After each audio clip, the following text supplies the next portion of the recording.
We started out this video series by depressing ourselves by exploring the extent to which we are, to use an old Irish expression, you may have noticed the Irish accent, to use an old Irish expression, look at the state of your man, he's not all there.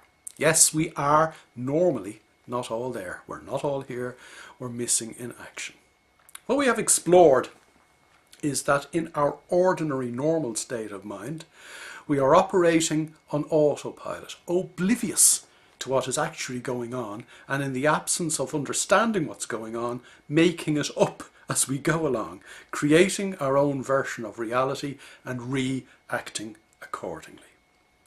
It is therefore little wonder that 30 years research from the University of Chicago has discovered that, generally speaking, the normal person is probably about 1% present.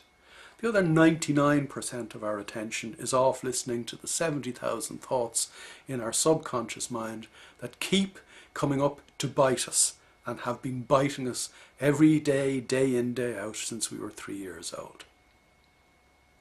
What the University of Chicago has discovered is that there are some people, however, who are more than 1% present. People who, to quote the University of Chicago, are in flow.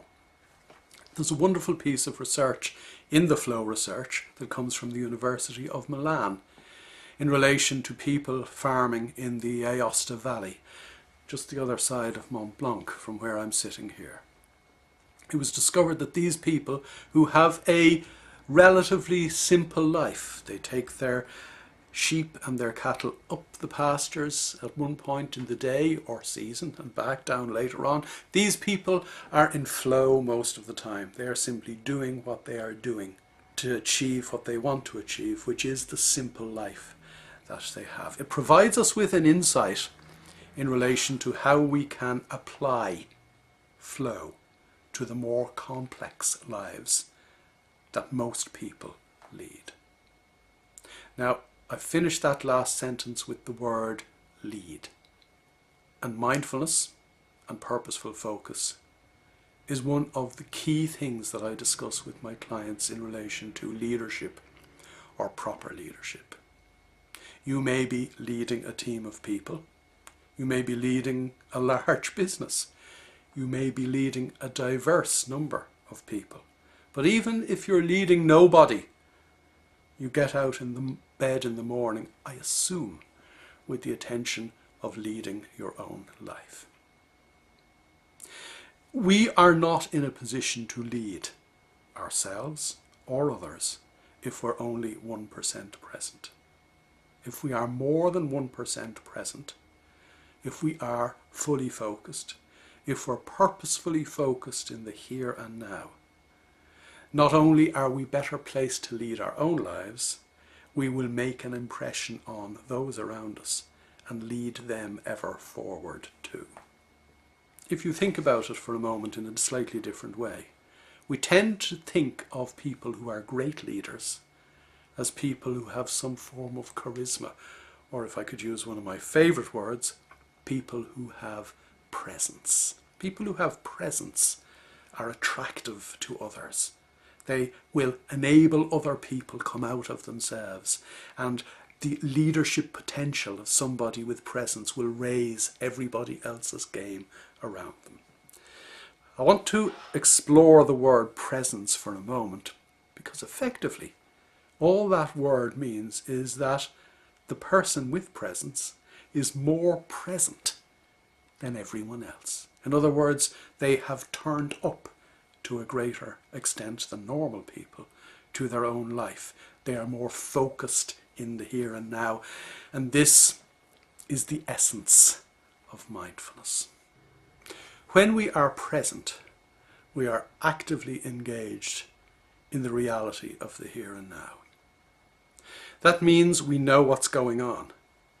That means we can spot the opportunities that abound but are never seen by people who are not present. It means that by doing the right thing or saying the right thing, we can create our own opportunities. The most amazing thing I've learned from my clients who have developed presence in working together over the last 20 years is that through presence, I do just what I need to do, only what I need to do, without any mental barriers holding me back. So it actually becomes effortless. Now, I've used the word effortless a few times in these videos again, so I want to give you a little bit of scientific validation for what I'm talking about, because it's not just a nice idea. A couple of years ago, a group of neuroscientists gave 3 groups of people in a scientific experiment a task to perform. The first group was given the task and not told why they had to do it. The second group was given the task and told why. The third group was given the task and told why, but meditated beforehand. The group that didn't know why they were doing it struggled to even perform the task. The group that were told why did it more easily and better, because it's always easier when you know why you're doing what you're doing. But the group who did it mindfully, because they had cleared their minds, prepared their minds to perform the task, not only did they do it better and quicker, neuroscience confirmed that they used very little neural energy, very little brain power to actually get the task done. They just did it in flow. They just did it effortlessly. Now, you see this going on in your ordinary everyday life, because if you turn on Sky Sports or BT Sports, you will find the Johnny Wilkinsons or Dan Carters of this world from a rugby point of view. We could go into other sports as well, but let's stick with a simple example of somebody preparing to take a penalty kick. Do you think these models of male fitness are actually taking deep breaths before they take a penalty kick because they're out of breath? No, they're not. What they're doing is they're clearing their minds. They're connecting with the moment. They're becoming present. And in that presence, knowing what they want to achieve, in other words, putting the ball between the 2 posts, they simply do just what they need to do to achieve their objective. Now, unfortunately for you and me, life is a little more complicated than a game of rugby or a game of golf or a game of tennis.